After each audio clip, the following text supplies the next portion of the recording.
Thank you for joining us here today. We all know that our public transportation system in San Francisco is important to our present, and it is definitely critical to the future of our city.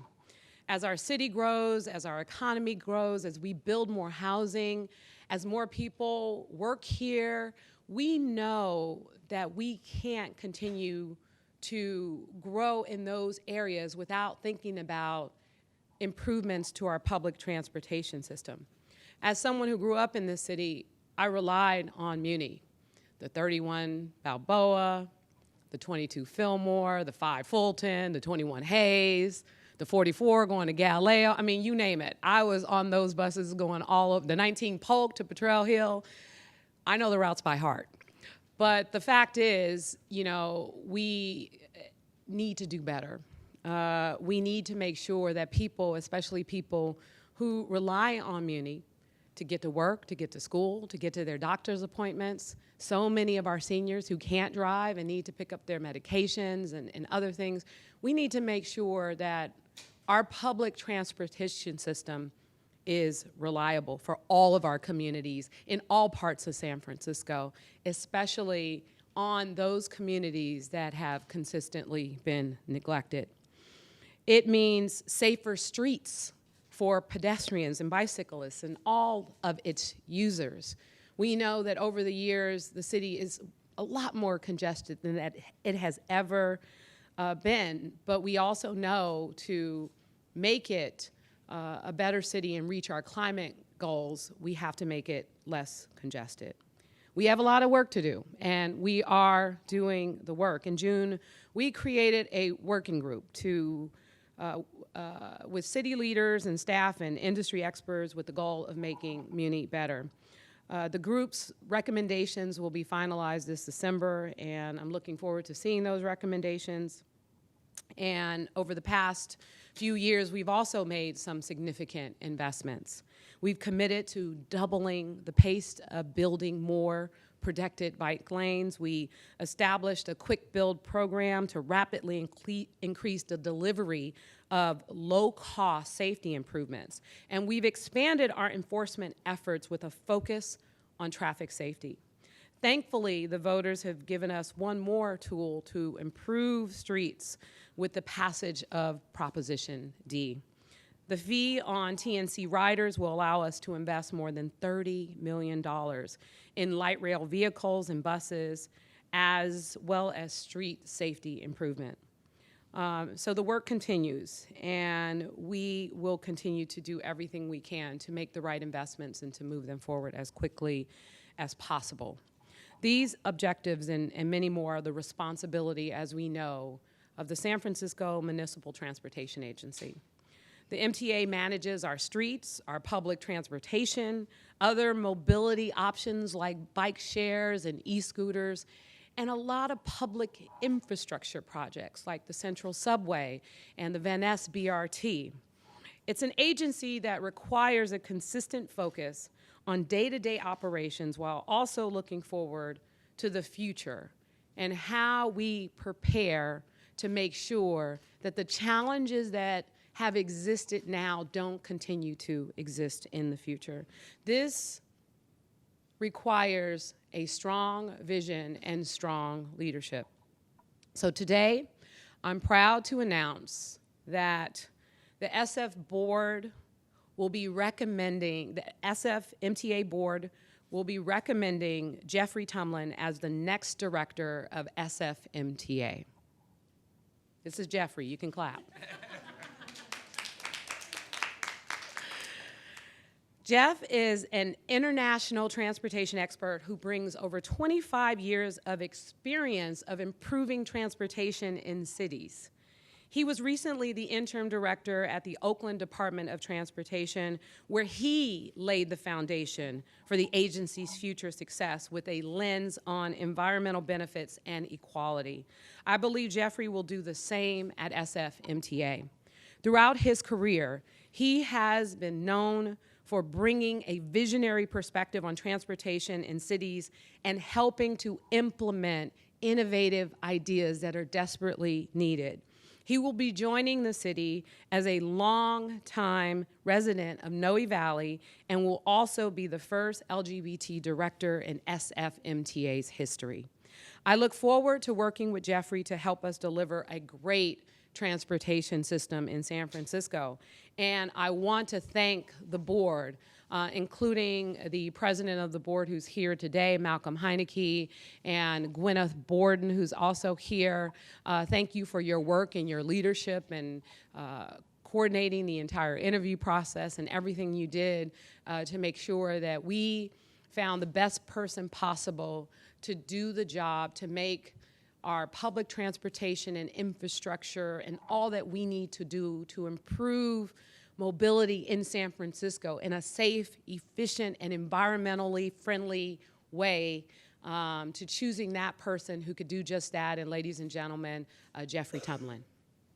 Thank you. Good morning. My name is Jeff Tumlin.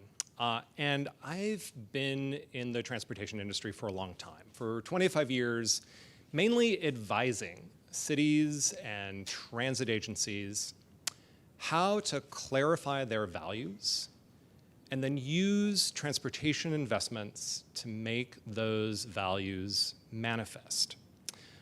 I like asking questions about what is most important, what does success look like? And more importantly, how would we measure whether we were actually successful or not?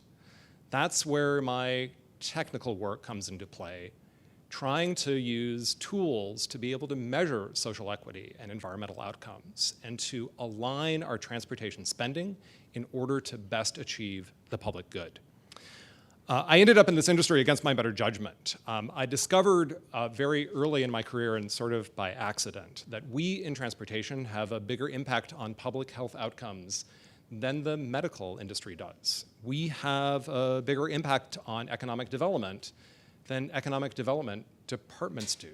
And more importantly, we are arguably the biggest driver of opportunity.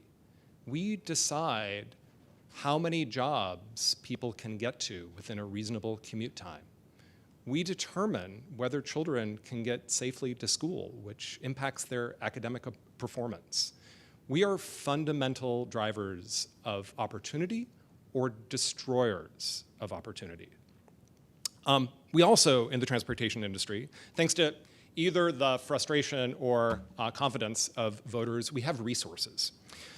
And if we use those resources wisely, we can correct for the ways in which my industry has historically destroyed opportunity and wealth for people of color. Early in my industry's history, if you wanted to build a highway project, you got extra points for removing blight. Blight, of course, being defined as African American and Latino ownership. The history of the city and county of San Francisco did not escape that dark period in our industry, and we have a key responsibility to correct for the past and to equalize opportunity for everyone. We can also do what some mobility tech companies want us to do, which is to provide more exquisite convenience for the privileged. I'm committed to doing the former and using transportation as a tool to make San Francisco achieve its potential. And that includes addressing problems like the fact that 25 people have died in our streets this year, and we're on track to injure nearly 3,000. We lose in injuries and fatalities about 6 747s full of people every year in San Francisco. I want to change that. You can see from my presence on Twitter and YouTube and other social media that I've long been a rather outspoken proponent of changing core practices in my industry and using the power that we have in transportation to reduce climate change, improve quality of life, foster small business success, and advance equity. I've reached the point in my career, however, where it's time to stop merely advising and to start doing. I've worked all over the world, and San Francisco remains the only city that I have ever felt was my home. San Francisco has assembled all of the pieces that we need in order to create dramatic and progressive change. We've got a visionary MTA board that I cannot wait to work for. We have the most talented agency staff in the industry. We have a tenacious and hard-driving mayor who I know will make a great partner. And we also have a progressive board of supervisors ready to ask the tough questions. And I am ready to serve all of them. I don't have a 30 or 100-day plan. My first task is to listen carefully to staff. We do have the most incredible assembly of talent of any city in the country. I trust their professional expertise. It is my job first to listen, and then secondly, and more importantly, to remove obstacles so that they can do their good and productive work. I do not know all of the answers yet, and it's going to take me a while to learn from staff what the best answers are.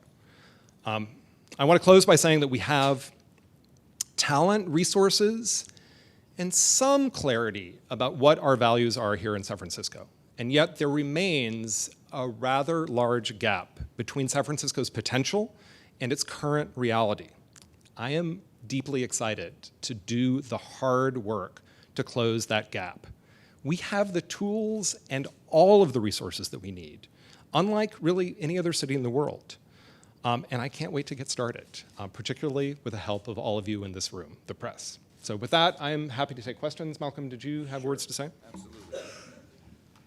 I know I stand between you and the questions for our new Director of Transportation, but again, I'm Malcolm Heineke. I'm the chair of the SFMTA Board. Thank you all for being here. If I seem excited, it's because I am. We just are in the process of hiring a star, and a star for something very important here to the city of San Francisco.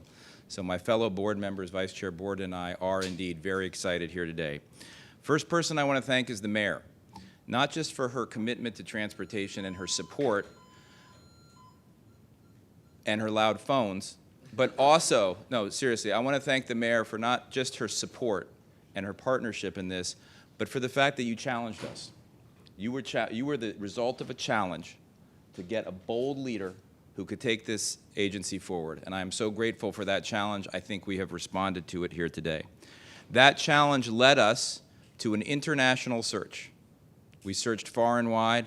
I want to thank the search committee, Directors Eakin, Directors Torres, and Director Heminger for the wonderful job that they did conducting a truly international search that led us to someone who thankfully is right here in our backyard, a San Franciscan to run this agency. What has struck us about Jeff more than his expertise and his dedication and his experience is his passion. You just heard it. He recognizes how transportation affects people's lives, making them better when it goes well and making them worse when it doesn't.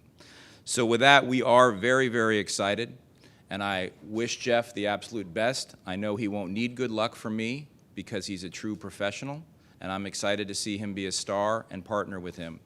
In my closing comment, I would like to say this. The last few months have been a little bit tumultuous at the agency, but not as tumultuous as they should have been without a permanent director. And that's because Acting Director McGuire was fantastic. He kept the ship steady, he was professional and calm, and he was an absolute pleasure to work with. So Tom, thank you for your service these past few months. And with that, I'll turn the podium back to our superstar to answer your questions. Jeff, congratulations. Thank you. So what questions do you have? Yes? So, Christian Cat, nice to meet you. Good to meet you.